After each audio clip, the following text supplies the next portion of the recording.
All right. That's Octavius Palace, Little Money Crew. And we are in Clark County Museum. Come along for the ride. Okay, so we're at Clark County Museum. We've been here one time before, just me and my wife.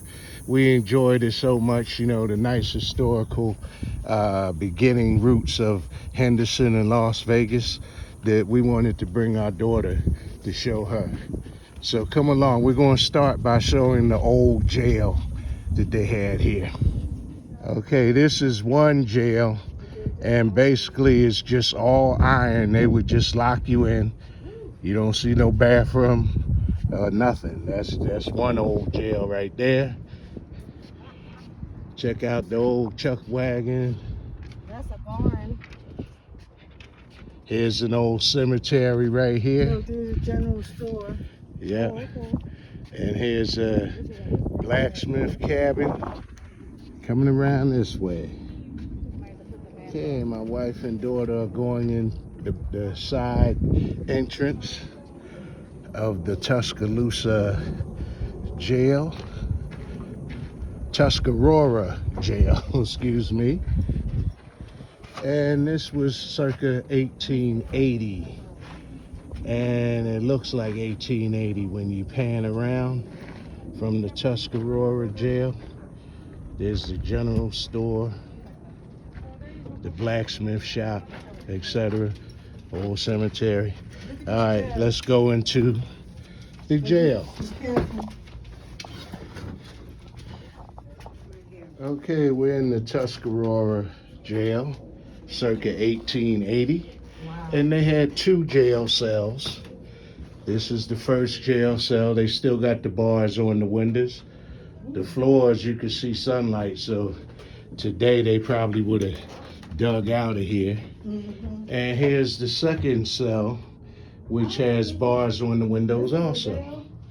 Yeah, this is the Tuscarora jail. See the And bars? they probably used this for heat and cooking. And that was the sheriff's desk right there. See how tiny it is? Very tiny. But Still got bars cool on the door. When you think about it, right? You cooled off. Yep. Just a tad. Yep. All You're right, actually we're gonna cooled move off on just with a our tad. tour. This is the general store, and it is a stone's throw from the Tuscarora jail. Now this general store actually was it was built as the sweet shop at the last frontier village on the Las Vegas Strip in 1950. So this was actually a real general store here. Okay, we left the general store and the jail. Here's the small cemetery here. It ain't Boot Hill, but you know, a little cemetery. Then you had the blacksmith shop, circa 1900. So this looked like we had a cowboy movie. Look at the stone there where they sharpen knives and stuff. Toll cabin. Yep, I got the cemetery. It's not Boot Hill, but it's a cemetery. Wow. Okay, we've come to the farm area, the barnyard. No, that's not a real horse, but he does look real. And we're going to this Grand Canyon Airlines Incorporated building, because this is a Black History moment right there. Okay, we're going inside of this building here.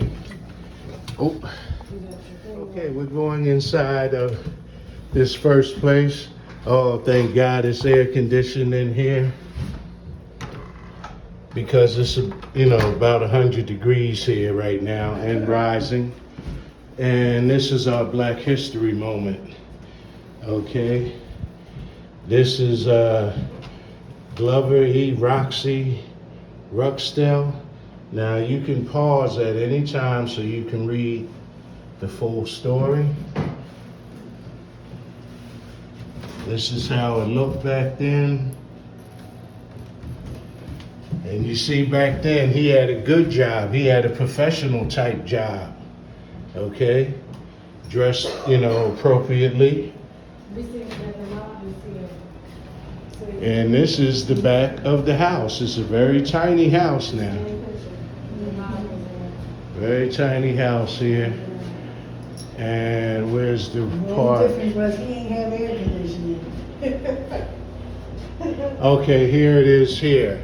Henry and O.C. Bradley were the first and for many years the only black family allowed to live in Boulder City. They were allowed only because they worked for Glover E. Roxy Ruxdale, whose extensive business network included the National Park Service, Boulder City Airport, Grand Canyon Airlines, Boulder City Hotel. Okay, so you can pause this at any time and read up on it. Okay, Henry and O.C. Okay, we just left this house there, and that's where they had Henry and O.C. Bradley, the first blacks allowed to live in Boulder City. That was where he worked. And now we're going into a different house. Okay, they didn't say the average, I'm not sure what year this is, this house, but look at that Victrola. That's what they listen to. There ain't no boombox. And the mother would sit here crocheting, sewing, and watch her son play the fiddle. Violin. Look at the picture behind the lady's head. Look at the kitchen. That's about all we can see in the kitchen. Wow. Okay, this is the Las Vegas Road Cottage. 1909, 1911. The cottage is right there in this picture. And this is part of the stone, I guess, of the cottage. Okay, now we're going to show you homes from Las Vegas, Henderson, Boulder City. We're going to show you the years that, the decades that the houses were made and what it looked like during that time. So I hope you're enjoying the ride, because it's over 100 degrees, but we do it for you, y'all. Yes, we do. As we stroll down the lane. As we stroll along together. Come on with us. We're going to the Beckley house first, right there. Okay, we're going into the Beckley house. There should be air conditioning in there. Let's go.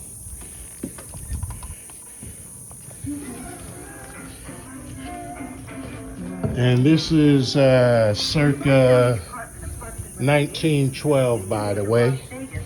This is what houses look like in 1912.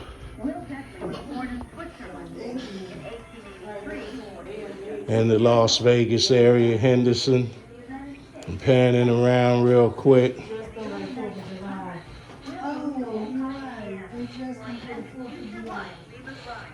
This is the bedroom here. Beautiful furniture. Here's the back room here. I guess they sold stuff out of here. And then this the back door. Here's the kitchen. This is what the kitchen looked like in 1912, y'all.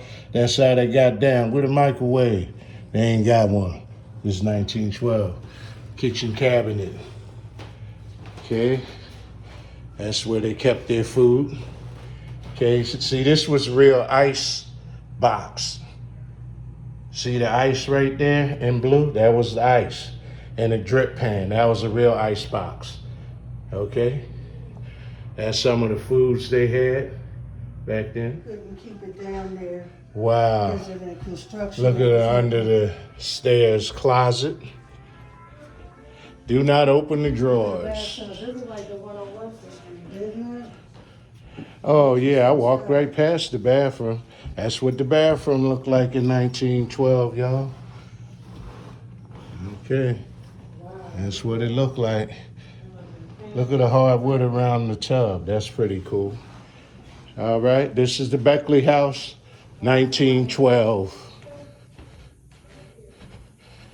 Let me show you one more thing. Beautiful piano, by the way. This is how they did their dinner. That's when people ate together back then. Look at that. Happy 4th of July, y'all. Okay, we're at Mobile America site of the Clark County Museum. And this is the type of motel where people stayed in 1935. They drove right up to the door in Las Vegas in 1935. And they actually have a lot in here for it to be so small. Nice and cool.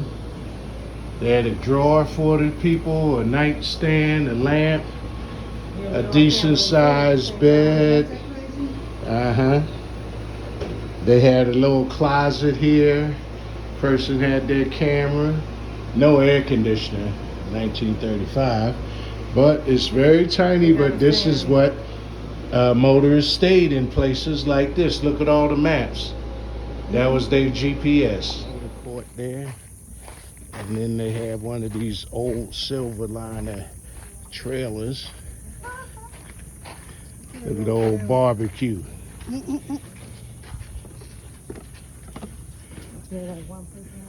Very tight in there. Okay, let me show you what's inside. Okay.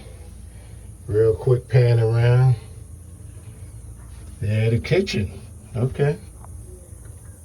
Okay, this is the print shop. Doesn't actually say what year that it is, but you can come into the print shop. Clark County Department of Parks and Recreation and the Donald W. Reynolds Foundation welcome you to the Donald W. Reynolds Print Shop. In the past, Southern Nevada's rapidly changing boundaries included the present counties of Lincoln and Clark.